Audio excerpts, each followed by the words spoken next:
Boa tarde a todos, paz do Senhor Jesus Cristo. Estamos aqui para a gravação de mais um vídeo. Nesta oportunidade, nós vamos falar sobre um tema bem interessante no meio teológico, com base em Gênesis 6:2. Eu vou ler primeiro o texto para nós. Começar aqui da leitura completa de Gênesis 6:1. Como se foram multiplicando os homens na terra e lhes nasceram filhas, vendo os filhos de Deus que as filhas dos homens eram formosas, tomaram para si mulheres, as que entre todas mais lhes agradaram. Então disse o Senhor: O meu espírito não agirá para sempre no homem, pois este é carnal, e os seus dias serão 120 anos. Versículo 4. Ora, naquele tempo havia gigantes na terra, e também depois, quando os filhos de Deus possuíram as filhas dos homens, as quais lhes deram filhos. Estes foram valentes varões de renome na antiguidade. Com base nessa leitura, nós vamos extrair daqui um tema. Quem são os filhos de Deus em Gênesis 6:2? Certamente você já se deparou com algum estudo que fale sobre a questão da identidade dos filhos de Deus, que no hebraico é Venei Ha Elohim, traduzido por filhos de Deus. E não são poucos os debates sobre esta questão. É considerado por muitos teólogos um dos textos mais enigmáticos da Bíblia Sagrada. A identidade dos Venei Ha Elohim, filhos de Deus, ela é disputada. Há aqueles que acreditam que os Venei Ha Elohim são os filhos de Sete, ou seja, a descendência piedosa de Sete. E as filhas dos homens, em contrapartida, são as filhas, as mulheres descendentes da linhagem de Caim. Então, de acordo com essa teoria, o que nós temos aí são duas linhagens. A linhagem piedosa dos filhos de Sete, que de acordo com essa teoria são os filhos de Deus, e a linhagem ímpia das filhas de Caim, que são retratadas aqui como as filhas dos homens. Essa teoria ela é bastante popular hoje em dia. No meio cristão, entre as igrejas, ela é a teoria mais aceita hoje. Diga-se também que nos tempos antigos, no primeiro século, no segundo século, no judaísmo também havia alguns judeus que defendiam essa dita teoria. Por exemplo, a Bíblia judaica, que eu possuo ela aqui, ela traduz o termo Venei Ha Elohim como filhos dos poderosos. E aí, de acordo com esse entendimento, estaria em foco aí entre os Venei Ha Elohim, na verdade, os príncipes, os homens poderosos, como se fossem reis, príncipes. E esses homens poderosos, os príncipes, os filhos dos governantes, eles cometeram um pecado, entraram com mulheres comuns.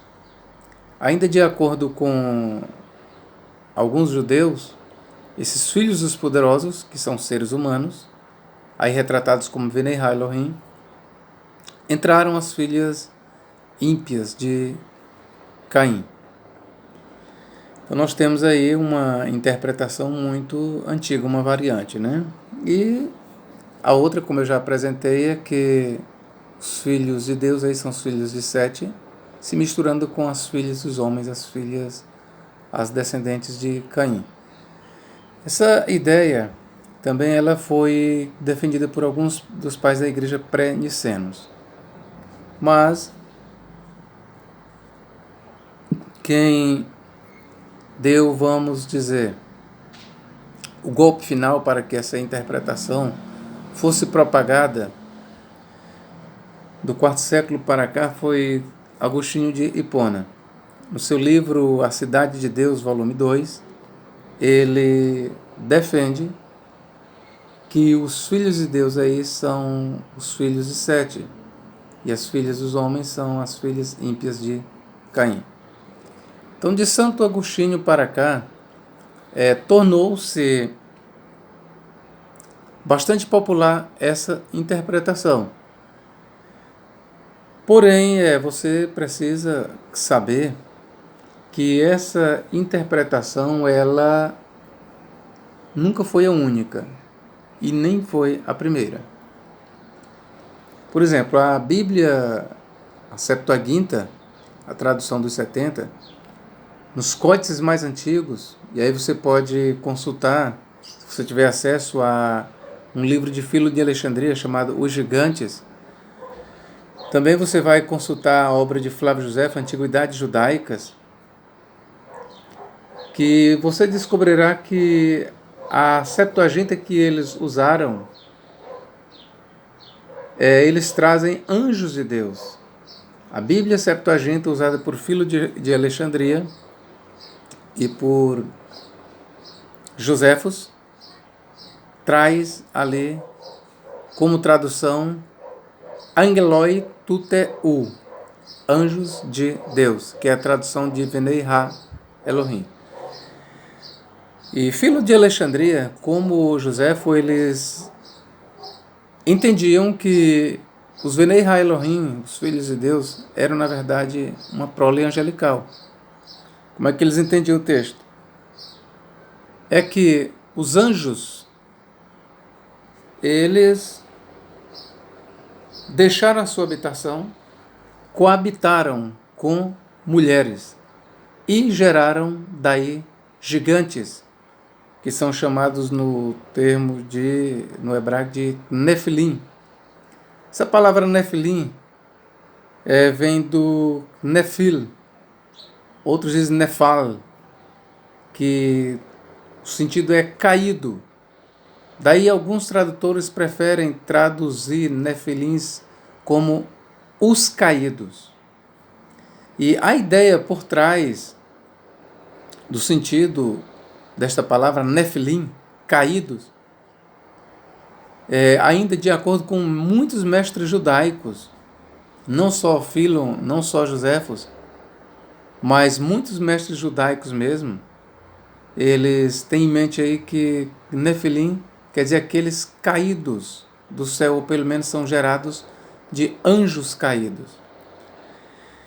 Então, os códices mais antigos da Septuaginta, usado por Josefos e por Filon de Alexandria, traziam Angeloi Tuteu, anjos de Deus, que era a tradução de Venei Ha Elohim.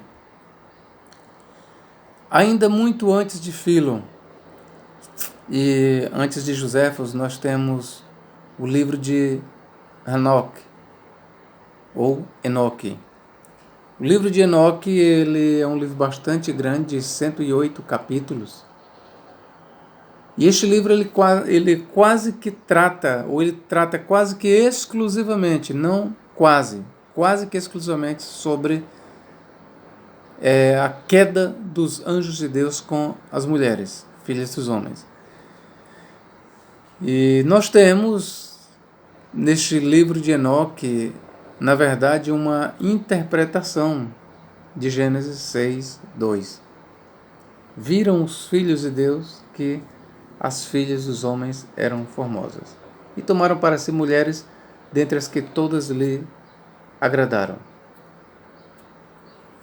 Pois bem, amados, você agora pode estar se perguntando, professor Nathaniel, Mas como é que o texto deve ser de fato entendido? E aqui nós vamos fazer uma leitura corrida do que já lemos. Vou ler aqui para vocês. Como se foram multiplicando os homens na terra.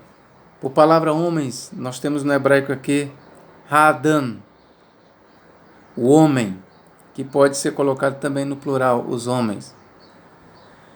Como se foram multiplicando os homens na terra, Haaretz, na terra Haaretz, e lhes nasceram filhas, vendo os filhos de Deus, Venei Elohim, que as filhas dos homens eram formosas, tomaram para si mulheres dentre todas as que mais lhes agradaram. Interessante aqui, vamos aqui voltar um pouco na leitura. Eu vou lendo e faço pergunta para você. Como se foram multiplicando os homens na terra. Quem são os homens para você que está me ouvindo? Você que está me assistindo. Quem são os homens? Obviamente, isso aqui não precisa ser um grande conhecedor da Bíblia para se entender que os homens aqui são todos os homens, não apenas homens descendentes de Caim, não apenas homens descendentes de Sete, mas toda a humanidade. Por isso é que no hebraico nós lemos, no lugar de homens, nós lemos Ha'adam, que quer dizer a humanidade. O que o autor está dizendo é que como se foi multiplicando, se expandindo a humanidade. E dessa humanidade lhes nasceram filhas. Viram os filhos de Deus.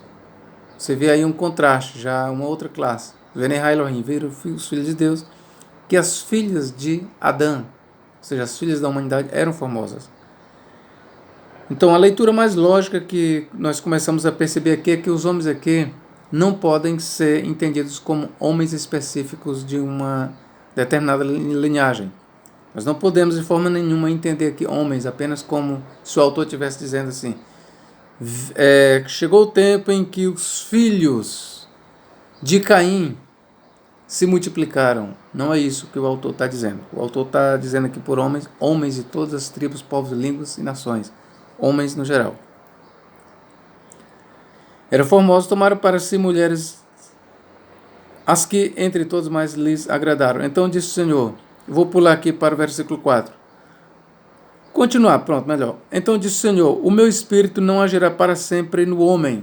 Mais uma vez, a palavra homem aqui no hebraico é Adam.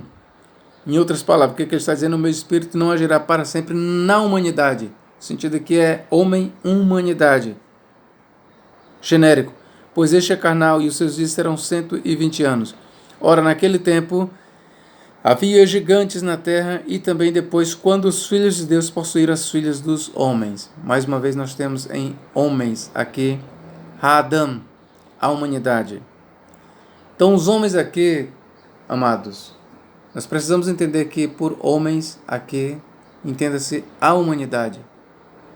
É anti-exegético nós entendermos aqui homens apenas como homens da linhagem de Caim. O texto não sugere isso de forma nenhuma. Em momento algum, o texto sugere que esses homens aqui, Ha'adam, são apenas da linhagem de Caim. Entendendo que os homens aqui são homens de todas as nações, de todas as etnias, homens tanto da linhagem de Caim como da linhagem de Sete, logo nós vamos entender que as filhas desses homens, em geral, também são filhas em geral. Você não pode limitar as filhas dos homens apenas à linhagem de Caim ou à linhagem de Sete. São mulheres em geral. Então, logo aqui você tem em homens a humanidade e filhas dos homens as mulheres em geral. Pronto, você cobriu aqui toda classe, tanto boa como má, no cenário humano. No cenário chamado carne, filhas dos homens aqui é a humanidade. Quando entra essa outra classe, Venei Elohim, filhos de Deus, nós temos aqui uma classe não humana. O que nós temos aqui são anjos. O que o texto está dizendo aqui claramente são anjos. Se você ler lá em Jó, capítulo 2, versículo 1, e Jó, ali a Jó 1,6 e Jó 2,1, o termo hebraico Venei Ha-Elohim, a Septuaginta traduziu por Angeloi Tuteu, anjos de Deus. Mais uma vez eu lhe digo, o termo hebraico Venei Ha-Elohim, que consta em Jó 2,1, ou melhor, Jó 1,6 e 2,1, onde você encontra Venei Ha-Elohim, os 70 traduziram por anjos de Deus, Angeloi Tuteu. A expressão no Antigo Testamento, de 39 livros, Venei Ha-Elohim, ela sempre é usada para anjos. Ainda que nós saibamos que os filhos de Israel são filhos do Altíssimo, filhos de Deus, mas a expressão Venei Ha-Elohim, entenda bem, a expressão hebraica, Venei Ha-Elohim, essa expressão direta, ipsilitre, conforme estamos lendo Venei Ha-Elohim, ela nunca é usada para outros seres a não ser para anjos. Isso aí você pode pesquisar. No Antigo Testamento de 39 livros, a expressão hebraica Venei Ha-Elohim, ela sempre é usada para anjos. E por que quando chega em Gênesis 6,2 não é anjos? Essa é uma pergunta já que eu faço para você. Se em todas as outras partes do Antigo Testamento a expressão hebraica Venei Ha-Elohim, quando você lê, significa anjos, por que em Gênesis 6,2 não é anjos? Ora, dizer que em Gênesis 6,2 os Venei Ha-Elohim não são anjos, aí é uma interpretação puramente arbitrária. Por quê? Porque o texto, ele, em momento algum, ele sugere que os filhos de Deus, em Gênesis 6,2, em momento algum, sugere que eles são os filhos de Sete. Em momento algum. Em momento algum. Nós temos também, na literatura patrística, vou citar os nomes, Justino de Roma, ele acreditava que ali eram anjos, que caíram com mulheres. Tertuliano defendia também. Irineu de Leão, Hipólito de Roma.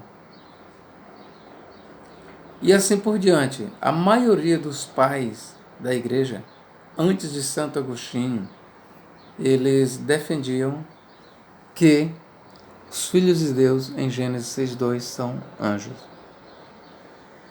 Se você vê nas páginas do Novo Testamento, se você vai ler em Segunda Carta de Pedro 2,4 e Judas 6, você vai ler lá sobre os anjos que pecaram contra Deus e foram lançados no Tártaro, estão acorrentados, aguardando o dia do juízo. Num vídeo passado que fiz, eu mostrei que essas duas passagens, 2 Pedro 2,4 e Judas 6, elas são extraídas do livro de Enoque, que de fato é extraído do livro de Enoque. Ok?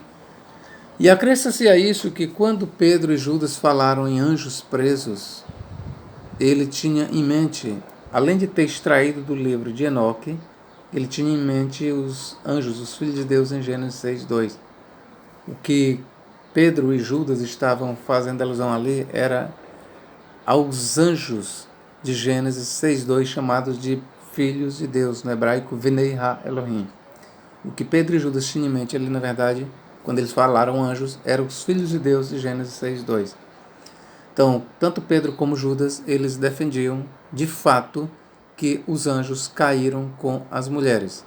E por causa deste hediondo pecado, eles sofreram a condenação e estão presos no Tártaro. Você pode dizer para mim, professor Nathaniel, essa interpretação ela parece um tanto fabulosa, lendária. Parece. Mas eu quero lhe dizer que ou você goste ou não, ou você aceite ou não, você pode achar lendária.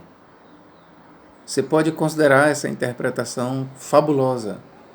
Mas eu quero lhe dizer que, honestamente interpretando a Bíblia Sagrada, Gênesis 6:2 está tratando do pecado de anjos, de queda de anjos com mulheres. Os 70 traduziram isso, já falei, em alguns códices da Septuaginta, os mais antigos, porque a Septuaginta que eu tenho aqui, ela traz Huioi tu teu, filhos de Deus, que é a tradução literal de Venei Elohim. Ela não é uma tradução interpretativa, isso é uma interpretação literal. Huioi tu teu, filhos de Deus. Mas os códices mais antigos da Septuaginta, usados por Joséfo e por Filon de Alexandria, trazia ali Angeloi tu teu, anjos de Deus. Tradução essa usada ali em Gênesis, ou melhor, como eu já falei, em Jó 1:6 e 2:1. E lá você encontra na Septuaginta, em Jó, onde eu falei, Angeloi tu teu, anjos de Deus. Então a Septuaginta, ela defende que são anjos de Deus. O livro de Enoque, livro de Jubileus, vai trabalhar essa questão na perspectiva de que são anjos de Deus. Apocalipse de Baruch trabalha nessa mesma perspectiva que são anjos de Deus. Tertuliano, na sua apologia, ele diz que são anjos de Deus. No tratado sobre o véu das virgens, ele vai dizer que são anjos de Deus. Irineu de Leão também, ele diz que são anjos de Deus. Hipólito de Roma, Justino o Mártir, também ele defendia que são anjos de Deus. É com Santo Agostinho que essa interpretação passa a ser rechaçada, passa a ser vista como lendária, como anti-exegética. Mas tenha em mente que antes de Santo Agostinho, o que predominava na igreja primitiva era que trata-se de anjos de Deus. Inclusive Pedro e Judas defendem aí que são anjos de Deus. Os anjos que Pedro e Judas estão falando ali, que estão presos no Tártaro, são exatamente os filhos de Deus de Gênesis 6:2. Você pode ter certeza. Entre os grandes teólogos da antiguidade, nós temos o Dr. Russell Norman Champlin, Ph.D. Ele defende exatamente isso. A Bíblia de estudo anotada, se não me falha a memória, ela defende, se não me falha a memória, se eu não estou equivocado, ela também defende que são anjos de Deus. Nós temos a Bíblia Dake, uma das mais conceituadas Bíblias, nas suas notas de rodapé, que também defende que são anjos de Deus. Isso sem falar para você que uma pesquisa à luz do texto hebraico, conforme eu já lhe mostrei, não vai dizer outra coisa, senão que os Venei Elohim são anjos de Deus. O Talmud, ele também atesta que anjos de Deus transgrediram, caíram com mulheres. Targum de Jonathan ben Uziel, ele também traz essa ideia de que anjos caíram. E se eu for citar para você aqui obras antigas, esse vídeo vai se alongar muito. Eu estou citando essas apenas como exemplo. Então a ideia de que os filhos de Deus ali, em Gênesis 2, são os filhos de Sete, simplesmente é uma exegese. Dizer que os filhos de Deus, em Gênesis 6:2, são os filhos de Sete, repito, é uma exegese, não uma exegese. O que é exegese? A exegese é aquilo que nós tiramos da nossa cabeça e impomos no texto. Isso é uma exegese, de fora para dentro. Exegese, o que é? É tirado de dentro para fora, ou seja, do texto para nós. Então, a exegese é que os Venei Elohim, filhos de Deus, são anjos. Isso é exegese. Nós temos aí o aval da Septuaginta. Nós temos o aval da tradição judaica, na sua maior parte. Nós temos o aval dos pais da igreja antenicenos. Se você for pesquisar isso aí, você vai ver que não são poucos os que defendem. Nós temos na atualidade também o pastor e doutor Augusto Vailate. Ele também sugere que os filhos de Deus ali são anjos. Em um determinado artigo, ele defende exatamente essa ideia. Então, eu não estou aqui preocupado se você vê essa interpretação como lendária ou fabulosa. A minha preocupação única aqui como intérprete da Bíblia é passar para você o que realmente diz a Bíblia Sagrada. A Bíblia Sagrada ela tem que ser interpretada pelo que ela de fato diz e não pelo que eu creio. Se você disser para mim, professor Nathaniel, mas eu não creio, mas a Bíblia ela não pode ser interpretada de acordo com o que você crê. A Bíblia ela não pode ser interpretada pela minha crença, e sim pela crença do autor. Quando nós formos interpretar a Bíblia Sagrada, nós temos que interpretar a Bíblia de acordo com a visão do autor sagrado. Se eu for fazer uma interpretação de acordo com a minha visão, ela não tem nenhum valor. Se você que está me ouvindo tem esse costume de interpretar a Bíblia Sagrada conforme você crê, pare. Você tem que interpretar a Bíblia como ela é. Procure, se esforce a entender a Bíblia conforme o ponto de vista, a visão do autor sagrado. A Bíblia tem que ser interpretada assim. Não interessa se eu creio ou se eu deixo de crer. Não interessa se eu acredite que ali eram anjos ou não. Eu tenho que entender o que o texto está dizendo. E o texto está me dizendo que ali os filhos de Deus são anjos. Toda pesquisa ela leva para esse sentido. Dizer que os filhos de Deus ali são os filhos de Sete simplesmente não faz sentido. Não faz. Dizer que os filhos dos homens ali são os filhos de Caim é uma interpretação, com todo respeito, esdrúxula, sem sentido, sem pé e sem cabeça. Que Deus em Cristo nos abençoe e nos guarde para todos sempre. Amém.